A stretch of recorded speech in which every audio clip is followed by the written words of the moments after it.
1200 Israeli नागरिकों ने अपनी जान गंवा दी। इजराइल के इतिहास में अब तक का सबसे बड़ा हमला माना जाता है। इजराइल को इस युद्ध में करीब 17 बिलियन डॉलर की सहायता दी है। बाइडेन प्रशासन इस युद्ध को रोकने में और इजराइल के ऊपर लगाम लगाने का काम करेगा, लेकिन इजराइल को बाइडेन ने बढ़ चढ़ के मदद की। बड़ा वर्ग खिन्न होकर ट्रंप की ओर आ गया। जितने भी युद्ध जारी हैं उसे तुरंत वो रोकेंगे।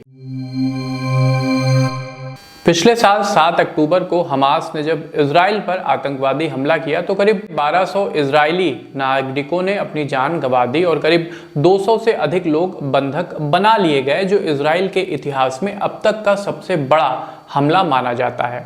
इसके तुरंत बाद इजराइल ने हमास और उसके सहयोगी संगठन और देशों पर युद्ध का ऐलान कर दिया। बीते एक साल में अब तक मतलब गुजरे एक साल में बाइडेन प्रशासन ने इजराइल को इस युद्ध में करीब 17 बिलियन डॉलर की सहायता दी है, जो इजराइल और अमेरिका के इतिहास में अब तक की सबसे बड़ी रकम मानी जा रही है। अमेरिकी चुनाव में मुस्लिम मतदाताओं की सोच को ट्रंप की ओर लाने में इस फैक्टर ने भी एक बड़ी भूमिका निभाई है, क्योंकि वहां पर मुस्लिम मतदाताओं को और जो थोड़ा सा लेफ्ट ओरिएंटेशन रखते हैं उनको लगता था कि डेमोक्रेटिक पार्टी और बाइडेन प्रशासन इस युद्ध को रोकने में और इजराइल के ऊपर लगाम लगाने का काम करेगा, लेकिन ऐसा कुछ दिखाई नहीं दिया। उल्टा इजराइल को बाइडेन ने बढ़ चढ़ के मदद की, जिससे मुस्लिमों का एक बड़ा वर्ग खिन्न होकर ट्रंप की ओर आ गया। ट्रंप लगातार अपने चुनावी भाषणों में ये दावा करते रहे कि वो राष्ट्रपति बनते ही अमेरिकी संसाधनों की बर्बादी को बंद करेंगे और दुनिया में जितने भी युद्ध जारी हैं उसे तुरंत वो रोकेंगे। इस दावे ने भले ही हर एक अमेरिकी मुस्लिम पर असर न डाला हो, लेकिन अमेरिका के मुस्लिम मतदाताओं का एक बड़ा समूह ट्रंप के इस वादे से प्रभावित हुआ और ऐसा चुनावी परिणाम भी दिखा रहे हैं, क्योंकि जो रिजल्ट अब आए हैं उससे लगता है कि एक बहुत बड़ा मुस्लिम वर्ग उसने ट्रंप को वोट किया है। डोनाल्ड ट्रंप डिसीजन लेने में विश्वास रखते हैं, माहिर हैं, बोल्ड डिसीजन लेते हैं, तो वहाँ के मुस्लिमों को भी लगता है कि गजा और दक्षिणी लेबनान में जो हालात बने हुए हैं वहाँ पर तुरंत सीज़फायर होना चाहिए, क्योंकि अगर युद्ध नहीं रुकता है और इजराइल का एग्रेशन जारी रहता है तो एक बड़ा निर्दोषों का समूह इस युद्ध में राख हो जाएगा। मुस्लिम वर्ल्ड में भी ट्रंप को लेकर अलग अलग आकलन लगाए जा रहे हैं। तो आइए ऐसे 3-4 पॉइंट्स को समझते हैं कि मुस्लिम देश ट्रंप को किस तरह से देखते हैं और आने वाले समय में ट्रंप के संबंध उनके साथ कैसे रहेंगे। ट्रंप की विदेश नीति और मुस्लिम देश। डोनाल्ड ट्रंप की विदेश नीति ने कई मुस्लिम देशों को प्रभावित किया है। ट्रंप प्रशासन ने सऊदी अरब, संयुक्त अरब अमीरात और अन्य खाड़ी देशों के साथ अच्छे संबंध बनाए, लेकिन उन्होंने कई विवादास्पद कदम भी उठाए, जैसे यरूशलेम को इजराइल की राजधानी के रूप में मान्यता देना।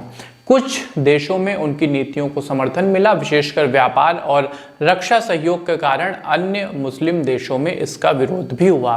अब्राहम एकॉर्ड इजराइल और खाड़ी देशों के बीच सहयोग बढ़ाने वाला एक लैंडमार्क एग्रीमेंट था, जिसे ट्रंप को दुनिया भर में काफ़ी ज़्यादा लोकप्रियता मिली और उन्हें एक माहिर राजनेता के रूप में देखा गया। दूसरा पॉइंट, ईरान और ट्रंप प्रशासन। ट्रंप ने ईरान के साथ परमाणु समझौते से अमेरिका को बाहर कर लिया और ईरान पर कठोर प्रतिबंध लगाए। इस कदम ने ईरान और कई अन्य मुस्लिम देशों में गुस्से को बढ़ावा दिया, जबकि सऊदी अरब जैसे ईरान विरोधी देशों ने इसका समर्थन किया। ये विभाजन दिखाता है कि मुस्लिम वर्ल्ड में भी ट्रंप की लोकप्रियता एक समान नहीं है। सऊदी और ईरान के बीच मुस्लिम वर्ल्ड को लीड करने के लिए एक कशमकश लंबे समय से चल रही है। शिया सुन्नी विवाद भी है। उसी के आधार पर ट्रंप का सहयोग और विरोध खाड़ी के देशों में होता है। अगर सीधे कहें तो हर देश अमेरिका के साथ अपने पॉलिटिकल हितों को साधने का प्रयास करता है, अपनी डिप्लोमेसी को देखता है।